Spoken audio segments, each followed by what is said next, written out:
잘 모르시는 분들은 소리가 나야 안 좋다, 소리가 안 나면은 괜찮다 이렇게 판단을 하실 수도 있는데, 사실은 눈에 띄는 증상이 없어도 미묘하게 손목이 상하고 있을 수도 있어요. 우리의 손목은 한번 다치면 회복도 굉장히 오래 걸리고 일상생활에도 크게 지장이 생기는 부위다 보니 언제 병원을 가는 것보다 중요한 것은 어디 병원을 가는지가 저는 더 중요하다고 생각하고 있습니다. 안녕하세요, 두팔로 정형외과 하원장입니다. 평소에 저희한테 하지 말라고 하는 손목 자세 있잖아요.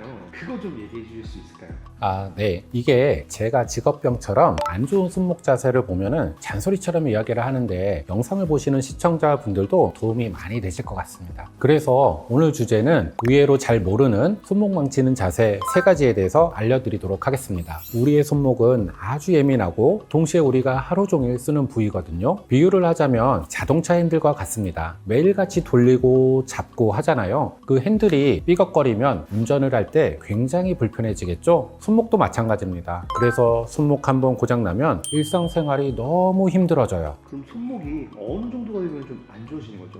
저도 이제 한 번씩 소리가 나긴 하는데 이것도 안 좋은 건가요? 잘 모르시는 분들은 소리가 나야 안 좋다, 소리가 안 나면은 괜찮다 이렇게 판단을 하실 수도 있는데, 사실은 눈에 띄는 증상이 없어도 미묘하게 손목이 상하고 있을 수도 있어요. 그래서 평소에 손목을 많이 쓰는 일을 하시는 분들, 예를 들자면 직장인들은 하루 종일 컴퓨터를 하시죠. 그리고 음식점을 하시는 사장님은 요리하고 설거지하고, 또 육아를 하시는 부모님은 아이를 안고 있죠. 전부 다네요. 그냥 모든 분들이 다 손목 자세를 조심해야 된다고 보시면 됩니다. 그렇다면 손목을 망치는 자세는 좀 어떤 게 좀 있을까요? 자, 손목을 망치는 첫 번째 자세는 우리가 자주 하는 이 턱을 괴는 자세입니다. 앞으로 괴든 뒤로 괴든 다 똑같아요. 책상에 앉아서 턱을 괴는데 보통 손목을 살짝 구부려서 C자 형태가 되죠. 그런데 이때 이 하중이 손목의 특정 부위에 몰리면 관절에 큰 스트레스를 줍니다. 손목이 C자로 꺾여 있는 채로 이 무게를 지탱을 하면 여기에 데미지가 없을까요? 마치 철근을 구부린 채로 계속 짓누르는 거랑 비슷해요. 짧게 보면은 별일이 없는데 하시겠지만, 매일 몇 분씩 수십 년 누적이 되면 손목에 당연히 문제가 생길 수밖에 없겠죠. 그리고 요즘 현대인들은 스마트폰도 이제 많이 쓰잖아요.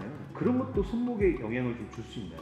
네, 맞아요. 정확하게 짚으셨어요. 이 두 번째 손목을 망치는 자세가 바로 스마트폰을 잡는 자세입니다. 특히 엄지손가락으로 화면을 이리저리 터치하거나 스크롤 하실 때 손목이 살짝 꺾인 상태가 되거든요. 게다가 이 엄지가 생각보다 강하게 움직여야 해서 혹사를 당하기도 하고요. 이 엄지가 아프다는 거는 이미 손목도 연관되어 있을 가능성이 커요. 이 핸드폰의 무게가 가벼워 보여도 꽤 나가거든요. 그걸 계속 든 상태로 몇 시간씩이나 이 영화나 드라마를 보게 되면 당연히 손목이 남아나지를 않겠죠. 이제 3번째 손목을 망치는 자세입니다. 바로 이 높은 키보드를 사용하는 자세입니다. 손목이 꺾여 있는 채로 키보드를 두들기면 신경이 눌려서 통증이 생기거나 저림 증상이 나타날 수 있고요. 특히 높이가 맞지 않는 키보드를 쓰시면 팔뚝 각도가 불편하게 되면서 나중에는 손목이 구부정하게 유지가 되는 겁니다. 다리를 꼬고 앉거나 거북목으로 PC를 사용하는 것처럼 사소해 보이지만 오래 지속이 되면 모두 손목 건강에 치명적인 자세들이 됩니다. 자, 지금 당장 이 스마트폰을 사용하지 마세요라고 하면은 다들 싫어하시겠죠. 그래서 현실적으로는 손목이 편한 각도를 찾아주는 게 가장 중요합니다. 스마트폰은 폴더를 쓰시거나 양손을 번갈아 사용해서 엄지손가락에 부담을 줄여주고, 또 키보드는 높이를 조절해 주시거나 손목 받침대를 사용하시면 훨씬 손목에 부담이 덜 갈 수 있습니다. 우리의 손목은 한번 다치면 회복도 굉장히 오래 걸리고 일상생활에도 크게 지장이 생기는 부위다 보니 보통 영상 편집자, 디자이너, 직장인 할 것 없이 손을 많이 쓰는 요즘 사람들에게 꼭 필요한 예방 습관입니다. 그래서 언제 병원을 가는 것보다 중요한 것은 어디 병원을 가는지가 저는 더 중요하다고 생각하고 있습니다. 왜냐하면 정형외과는 고관절이면 고관절, 척추면 척추, 저희처럼 손목이면 손목, 이렇게 특화가 되어서 치료하는 부위가 있는데, 내가 아픈 곳을 메인으로 치료해주는 병원에 가야지만 제대로 진단을 받고 제대로 치료를 받을 수 있습니다. 진단이 제대로 되어 있지 않으면 오히려 엉뚱한 치료가 될 수도 있죠. 저희 병원은 일본에서는 두팔로 정형외과라는 병원명을 쓸 정도로 이 손목 수술을 전문으로 하고 있고, 타 병원에서는 해결이 안 되는 케이스나 수술 없이 치료를 받고 싶다는 분들이 가장 많이 오고 계십니다. 그래서 오늘 영상에서 알려드리는 내용은 지금 당장 이 손목이 아프고 저리진 않겠지만 이러한 작은 습관이 큰 결과를 좌우하게 되고, 턱을 괴고 스마트폰을 오래 붙들고 높은 키보드를 매일 스트레스 주는 손목도 나중에 후회하지 말고 하루에 몇 분만이라도 바른 자세를 유지해 주세요. 그래야 미래의 손목이 현재의 나에게 고마워할 겁니다. 그리고 추가적으로 궁금하신 사항이 있으면 댓글을 남겨주시고요. 지금까지 여러분의 두 팔에 날개를 달아드리는 펄로 정형외과 하원장이었습니다. 감사합니다.